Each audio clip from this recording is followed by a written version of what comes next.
Hoy nos acompaña Rosa Isela Rodríguez, secretaria de Gobernación. Va a hacer su presentación y después se va a una reunión de migración.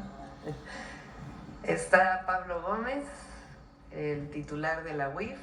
Siéntense, por favor. Gracias. Ernestina Godoy, consejera jurídica, y el ministro Saldívar. Y vamos a tocar varios temas. También está Ramón... No, está... Recuérdame tu nombre. Bulmaro Juárez, que nos va a presentar él el día de hoy la cápsula de Suave Patria al final de la conferencia. Bueno, entonces, antes de iniciar vamos a poner un muy rápido recordatorio de Lázaro Cárdenas, porque el día de mañana es su aniversario luctuoso, de unos minutos, y el general Lázaro Cárdenas.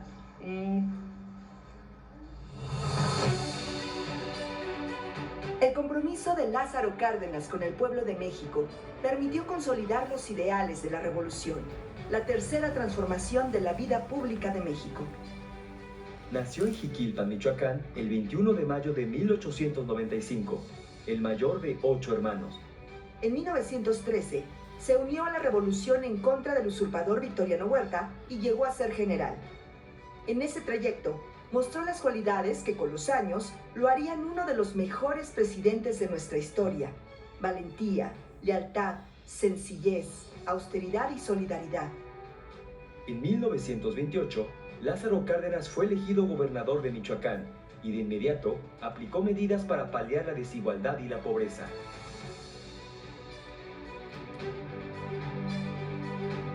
Esa visión social y participativa sería la marca principal de su labor a partir de 1934, cuando fue electo presidente de México, tras una campaña en la que recorrió prácticamente todo el país.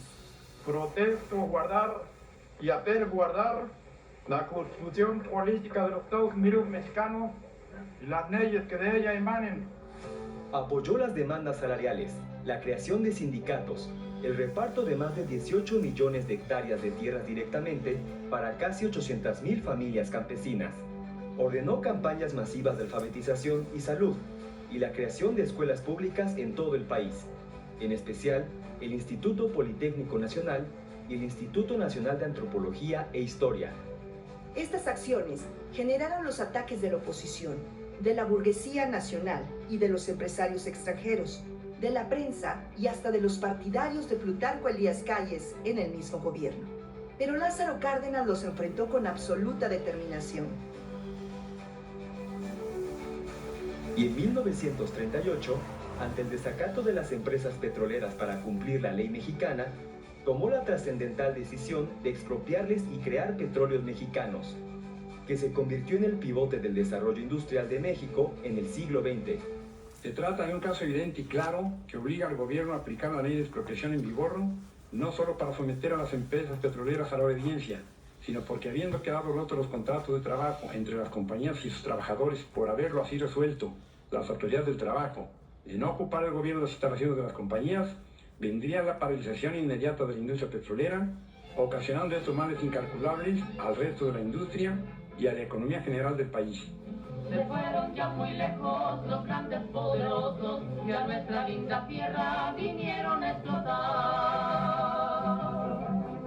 En todas estas medidas, Cárdenas contó con el apoyo decidido del pueblo, que lo sentía como un mandatario austero, honesto y cercano a sus preocupaciones.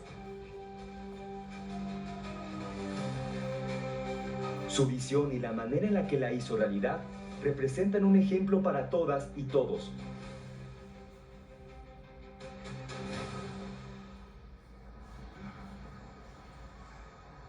Gran presidente de México, el general Lázaro Cárdenas. Bueno, ahora vamos a seguir hablando del caso García Luna. Rosa Isela va a presentar las investigaciones que hay en México por parte de la Fiscalía General de la República. Después Pablo Gómez nos va a presentar, a recordar las investigaciones que hizo la UIF, que también derivaron en carpetas de investigación. Y después vamos a hablar de esta resolución de una jueza que ordena bajar la publicación de la reforma al Poder Judicial a la presidenta. Y entonces Ernestina Godoy y el ministro Saldívar van a explicar por qué no tiene sustento esta solicitud que se está haciendo, no tiene ningún sustento jurídico, y vamos a hablar de ello. Y después pasamos a las preguntas y cerramos con la cápsula de Suave Patria. Adelante, Rosicela. Con permiso, Presidenta. Buenos días a todas y a todos. El contexto de este tema es que esta semana se confirmó que el ex secretario de Seguridad Pública de México y mano derecha del expresidente Felipe Calderón, Genaro García Luna, ayudó durante una década al cártel de Sinaloa a cambio de sobornos millonarios. Aquí está recordar que el juez de distrito de Estados Unidos, Brian Cogan, lo condenó a 38 años de prisión y le impuso una multa de $2 millones para participar en una empresa criminal continua por conspiración para la distribución internacional de cocaína, conspiración para distribuir y posesión con intención de distribuir cocaína, conspiración para importar cocaína y por hacer declaraciones falsas.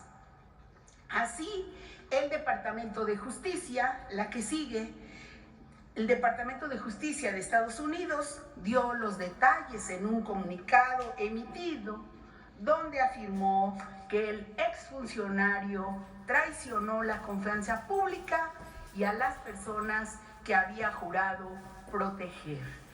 La que sigue. García Luna inició su carrera en 1989 en el Centro de Investigación y Seguridad Nacional en el CISEN, donde permaneció hasta 1999 y ejerció varios cargos, entre ellos subdirector y director de área, director general y coordinador general de inteligencia. Cuando era subdirector operativo de dicho centro, tuvo lugar el homicidio lamentable del candidato presidencial Luis Donaldo Colosio. El 25 de octubre de 2021, ya en esta época, la Comisión Nacional de Derechos Humanos emitió una recomendación para que se investigara este hecho. Y la Fiscalía General de la República inició la investigación correspondiente, logrando probar que existe evidencia material y prueba científica de que el 23 de marzo de 1994 en Lomas Taurinas, 2 personas accionaron en forma casi simultánea armas de fuego contra el entonces aspirante a la presidencia. El llamado segundo tirador, Jorge Antonio, fue detenido de forma inmediata y llevado entonces a la entonces Procuraduría General de la República en Tijuana, en donde fue rescatado directamente por García Luna. El 29 de enero de 2024, la Fiscalía General de la República, a través de un comunicado, dio a conocer que García Luna encubrió a Jorge Antonio, agente del CISEN, asignado a proteger al aspirante priista. Todas las pruebas aportadas por la Fiscalía General de la República, y en especial las de análisis de sangre, demuestran que en la ropa de dicho agente se halló el tipo de sangre de la víctima. Además, se encuentra debidamente probado que el CISEN mandó al acusado, a García Luna, al lugar de los hechos para después encubrirlo y sacarlo de Tijuana de manera urgente y subrepticia. Cabe señalar para también contexto de este caso, que un juez, también integrante del Poder Judicial, negó a que se abriera esta carpeta de investigación y continuar con la investigación correspondiente. Estamos hablando del año 2024. Recordando también que la que sigue, García Luna fue designado en 1999 Coordinador General de Inteligencia de la Policía Federal Preventiva y en diciembre del año 2000, en el gobierno de Vicente Fox, se convirtió en el Director de Operación y Planeación de la Policía Judicial Federal. Y en 2001 fue nombrado titular de la Agencia Federal de Investigación, la AFI.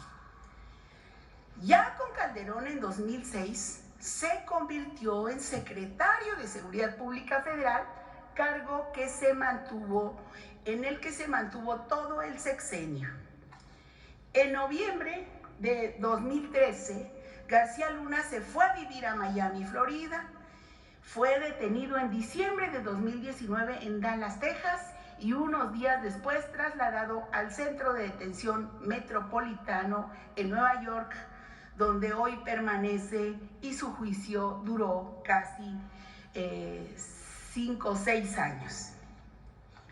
Decir la que sigue, que entre las órdenes de aprehensión que hoy tiene la Fiscalía General de la República en contra de García Luna por delitos cometidos en México y que no tienen vinculación con el proceso penal de Estados Unidos, se encuentran la relacionada con su participación en la operación llamada Rápido y Furioso por el delito de introducción al territorio nacional de forma clandestina de armas, municiones, cartuchos, explosivos y materiales de uso exclusivo del Ejército, Armada y Fuerza Aérea o sujetos a control.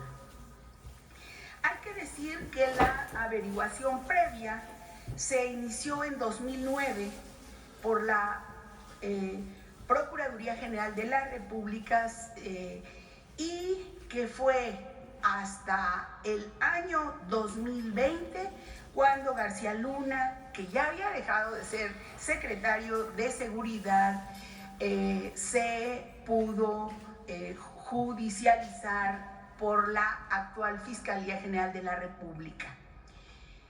En esta operación de Rápido y Furioso, el Grupo de Trabajo sobre el Control de Drogas contra el Crimen Organizado introdujo más de 2,000 armas de forma ilegal a México con el fin de identificar compradores, financiadores, transportadores y traficantes de armas para los cárteles y desarrollar, según ellos, inteligencia que pudiera desmantelar organizaciones criminales, lo cual nunca ocurrió, sino que ese armamento sirvió para potenciar la capacidad de actuación de estos grupos y generó una espiral de violencia en el país.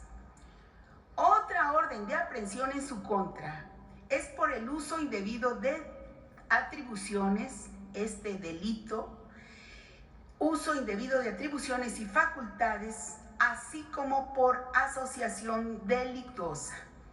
Esta investigación también la lleva actualmente la Fiscalía General de la República y se debe a que la Secretaría de Seguridad y Protección Ciudadana en el 2020 promovió una denuncia penal ante la Fiscalía, ya que García Luna promovió un proyecto para la construcción de 12 centros federales de readaptación social bajo el esquema de la participación con la iniciativa privada, logrando que se aprobara el 10 de diciembre de 2010 un presupuesto para la celebración de contratos que se adjudicaron de forma directa a empresas creadas entre julio y octubre de este año 2010, exprofeso para este fin.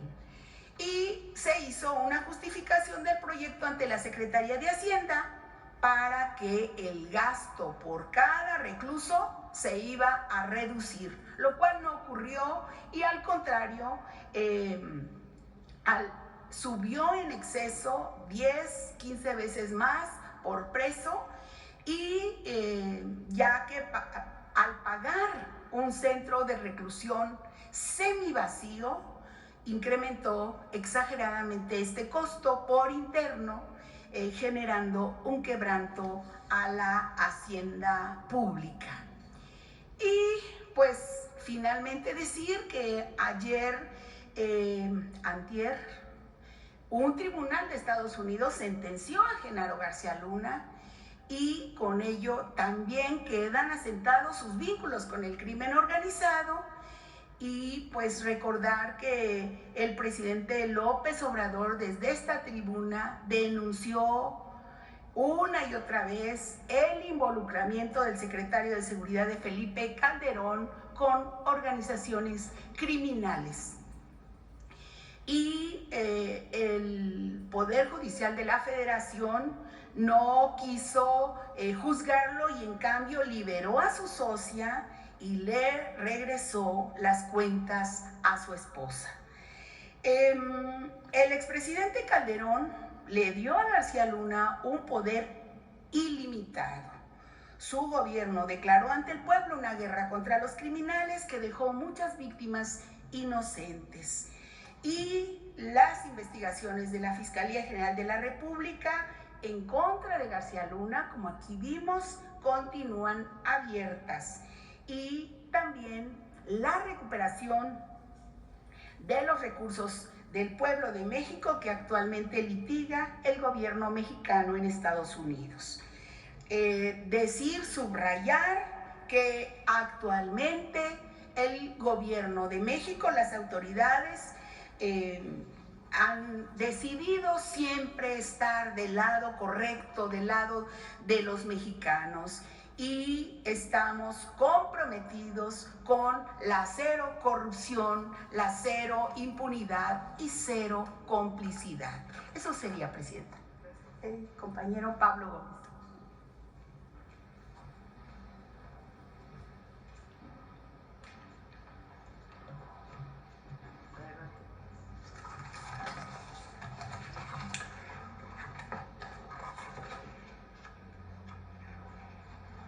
Buenos días, señora Presidenta. Buenos días, compañeras, compañeros.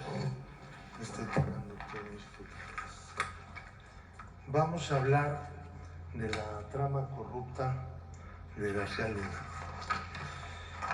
Durante el periodo de 2009 a 2018, la Policía Federal, el CISEN y el ODAPRIS, que es el organismo de prisiones, otorgaron 30 contratos. García Luna, a través del tejido empresarial del Grupo Weinberg, encabezado por Mauricio Samuel Weinberg López y Jonathan Alexis Weinberg Pinto, obtuvo contratos por un total de $727,923,523 y $528,026,666 de los cuales fueron pagados $625,188,666 y $93,866,666 con el siguiente detalle. Como ustedes pueden ver, la empresa Numbap Inc. recibió pagos del organismo de prisiones ODAPRIS por $288,5 millones.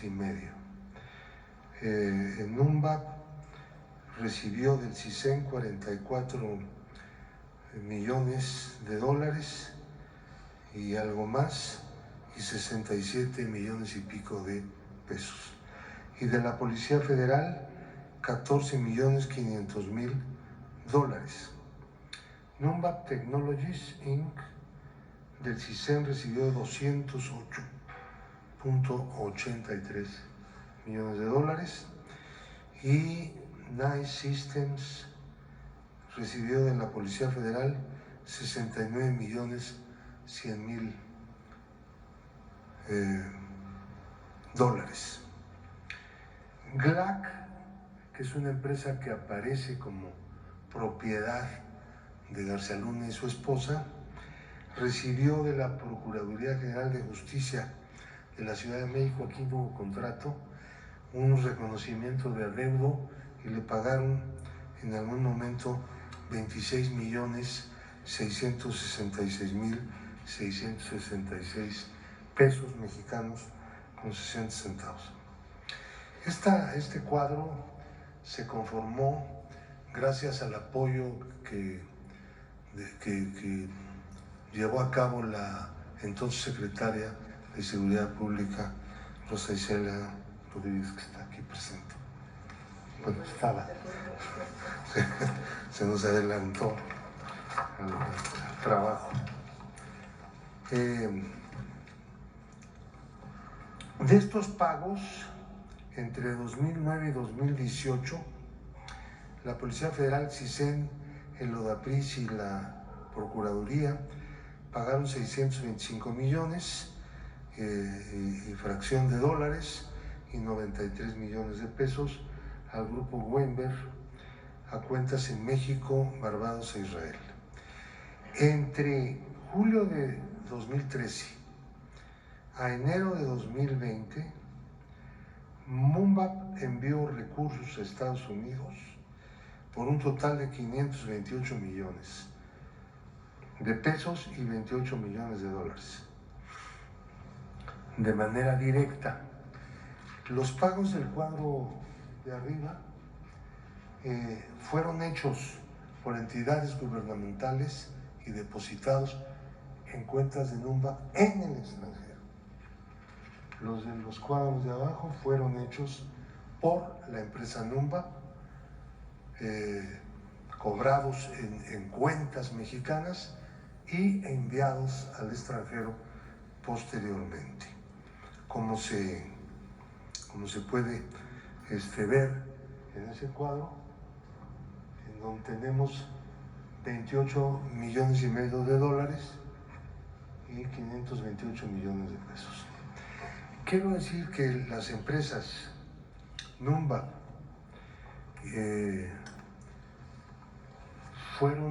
son constituidas en Panamá, no son empresas constituidas en el territorio mexicano, aunque operaron en México. Nunca pagaron impuestos en México y tampoco que se sepa en algún otro país. Esta es una red internacional de lavado que complementa la red de defraudación al Estado mexicano. Regresaron a México de cuentas del grupo Weinberg 189.801.468 dólares y a 109 beneficiarios, 82 empresas entre 2012 y 2020 por un monto de 182.543.823 dólares, 27 personas físicas entre 12 y 20 también en ese periodo por 7.257 de dólares, un total de 189.80 millones de dólares que volvieron al país en la triangulación que estuvieron haciendo. O sea, les pagaba el Estado mexicano, sacaban el dinero al extranjero y una parte lo regresaban y lo entregaban a empresas que son pantalla, que son empresas de cartón. Muchos de ellos han sido considerados de esa manera como factureros por el sistema de administración tributaria, y algunas otras empresas existen, aunque no tienen un funcionamiento normal. También hay 27 personas a las que físicamente se les hicieron pagos. Ahora, veamos un detalle. Como ya lo mencionó Rosa Isela, la secretaria de Gobernación, la Fiscalía Especial en Investigación de Operaciones con Recursos de Procedencia Ilícita, Falsificación y Alteración de Moneda, los fiscales de la Fiscalía General de la República integraron una carpeta de investigación contra Genaro García Luna y sus socios relacionada con la contratación en el organismo de prisiones, ODAPRIS, contra 61 imputados, respecto a los cuales se obtuvo 61 órdenes de aprehensión, 12 de las cuales fueron cumplidas, 36 están vigentes, 8 personas fueron detenidas, 8 vinculados además a proceso. El Estado mexicano está en espera del proceso de extradición de Jonathan Alexis Weinberg Pinto, detenido el 31 de diciembre de 2023 en Madrid como posible responsable del tejido empresarial del grupo Weinberg, que fue el que utilizó a García Luna para poder conseguir los contratos. Primero daba él los contratos a través de otros funcionarios que ya están sometidos a proceso, y después que dejó de ser servidor público los conseguía, ya en el sexenio de Enrique Peña Nieto. Él operó transeccionalmente. Ahora, tenemos un proceso civil que va a culminar en un juicio en el estado de Florida. La demanda civil para la recuperación de activos presentada por el gobierno de México en contra de Genaro García Luna y cómplices ante las Cortes del Condado de Miami-Dade en el estado norteamericano de Florida.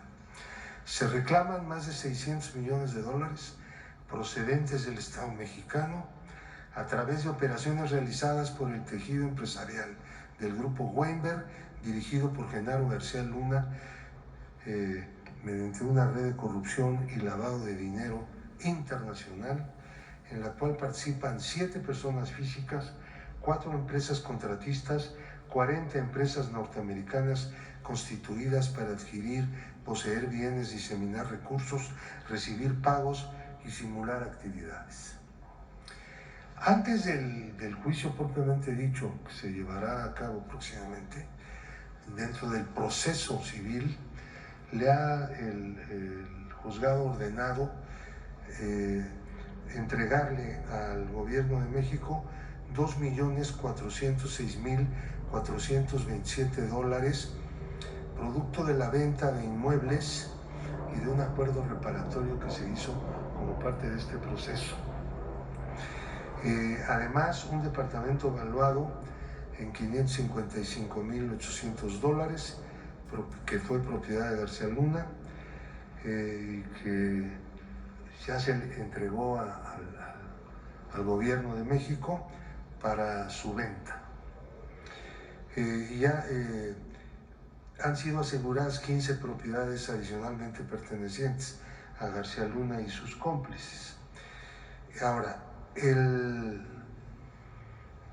esto se adelantó, no hubo necesidad de concluir el juicio porque García Luna se negó a comparecer en el juicio, personalmente, y su esposa también, y fueron declarados en rebeldía, y entonces los bienes que estaban a su nombre, los que conocemos, puesto que ha sido una investigación que pues es muy complicada, pero tuvo algunos avances, esos pues ya han estado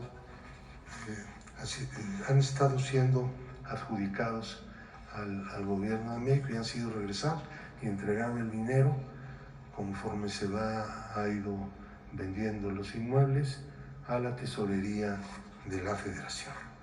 Muchas gracias.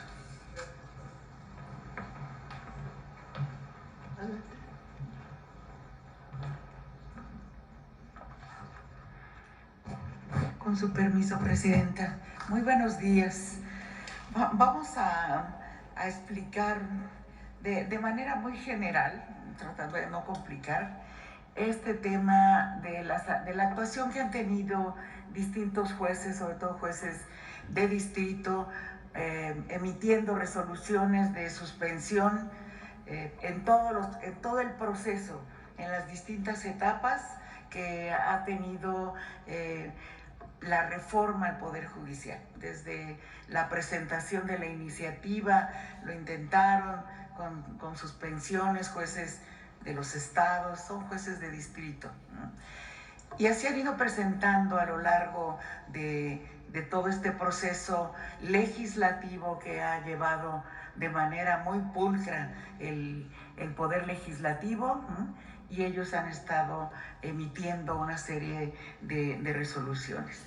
El caso que nos ocupó ayer, según los medios, es que le están pidiendo a la presidenta eliminar la publicación en el Diario Oficial del decreto por el que se reforman diversas disposiciones constitucionales en materia del Poder Judicial. El antecedente es que le habían ordenado también al presidente López Obrador hacer lo propio cuando el día 15 de septiembre salió publicado en el Diario Oficial.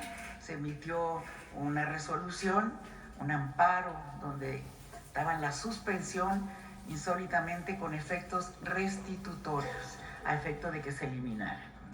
Ahora se ha resuelto, según entendemos, un incidente donde han revisado si se cumplió o no con aquella orden, llegaron a la determinación. Esta juez es una juez mujer que no se ha cumplido y por eso le requieren ahora a la presidenta, la doctora Claudia Sheinbaum, que realice eso.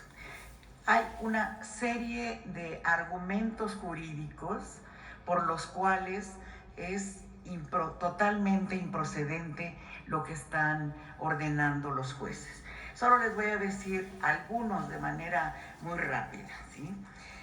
Uno es una facultad soberana del constituyente permanente exenta de revisión judicial. El artículo 135 de la Constitución establece que ésta puede ser adicionada o reformada por el Congreso de la Unión por la aprobación de 2/3 partes de sus integrantes, así como la mayoría de los congresos locales. Esto es una facultad soberana y originaria conferida al constituyente permanente. No en todos los estados está esa posibilidad, en México existe. Es el órgano depositario de la soberanía popular a través de los representantes, con lo cual el Poder Judicial no tiene ninguna injerencia. No existe en nuestro sistema jurídico una disposición constitucional o legal que otorgue al Poder Judicial de la Federación o a cualquier otro ente facultad para cuestionar, revisar o anular la labor del órgano revisor de la Constitución. Por el contrario, la normatividad prevé expresamente la improcedencia de juicio constitucional, de los amparos y demás, en contra de las adiciones o reformas a la Constitución. Un juzgador, por lo tanto, no se puede autofacultar para someter a revisión jurisdiccional una reforma constitucional, porque más allá de sus atribuciones expresas, implicaría ponerse por encima del órgano revisor, erigiéndose en la máxima autoridad del Estado mexicano y desconociendo el postulado del constituyente originario, según el cual la soberanía nacional reside esencial y originalmente en el pueblo y no en un juzgador de distrito, ¿sí? La actuación de estos jueces usurpa atribuciones que le fueron conferidas al poder reformador, que es la máxima expresión. Aunado al anterior, pretenden suspender un procedimiento que vulneraría el pacto federal. Es el pueblo quien ejerce la soberanía por medio de los poderes de la Unión. En ningún caso las determinaciones de uno o de otro poder pueden contravenir las estipulaciones que les da al pueblo de México, ¿sí? Resulta pues inverosímil que un juez de distrito no solo pretenda intervenir y limitar las facultades constitucionales del Congreso, sino además incluso de los congresos estatales que forman parte del constituyente permanente, ¿sí?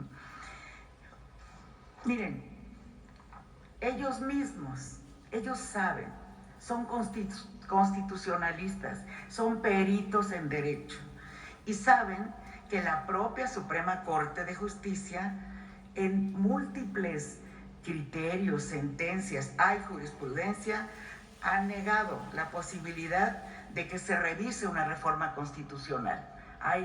Está clarísimo, lo dicen, no es susceptible de control jurisdiccional una reforma constitucional, ya que se encuentra en sí misma el tema constitucional, ¿sí? La labor del órgano reformador de la Constitución constituye una función soberana, no sujeta a ningún tipo de control externo. Todo está, todo lo tenemos desarrollado y esto, quiero decirles también, hay un claro conflicto de interés, por si no fuera suficiente ya que están desobedeciendo a la propia Constitución. No lo explico, es clarísimo, ¿sí? Es obvio el conflicto de interés que tiene. Es un caso sin precedentes, ¿sí? Se hará, hasta donde la presidenta ha informado, una denuncia ante el Consejo de la Judicatura para que revise.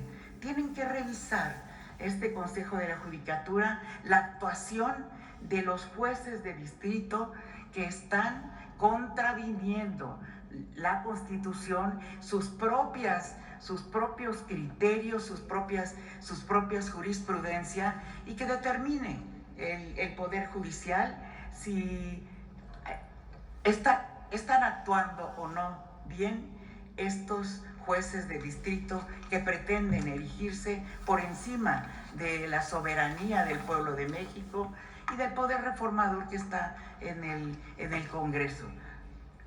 Con eso me quedo, porque es mucho más complicado, pero de manera general. Así, presidente. Rapidísimo. Sí.